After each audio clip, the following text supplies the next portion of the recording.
All right, so right now what I'm doing, I had taken some lemon yellow and put some red in there, and you can see it kind of gives you an orangey tint to it. And that's fine if you want something orange, but let's say you were looking to do a little bit of darker colors like a purple. So I've dropped some purple in there, and maybe you can see over here how dark this gets the more that you blend into the yellow. That's one way of making darks with your watercolor, with just using 3 colors. Right now, make sure my brush is clean.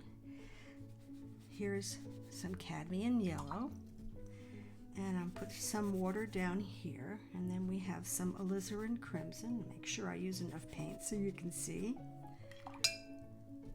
And then we put some more water here. Let me move this over a little bit for you. And this is Ultramarine Blue. And these are the 3 primaries that I'm working with right now. I always have tissues because I constantly wipe my brushes and clean them.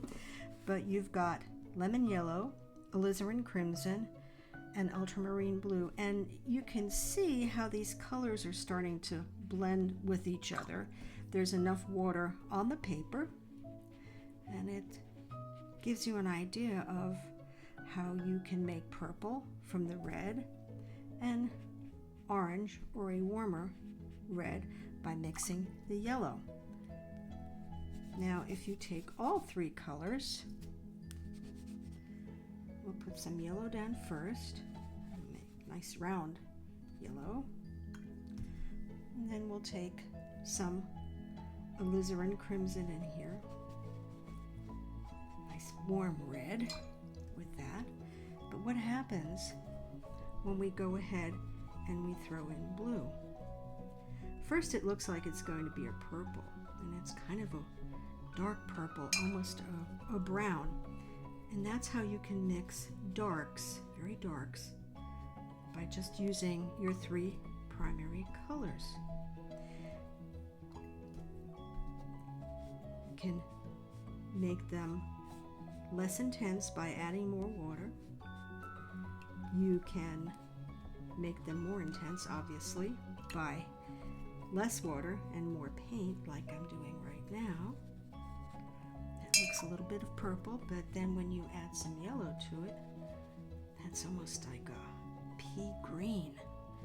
If you were doing trees, dark shadows and shrubbery, you would have that.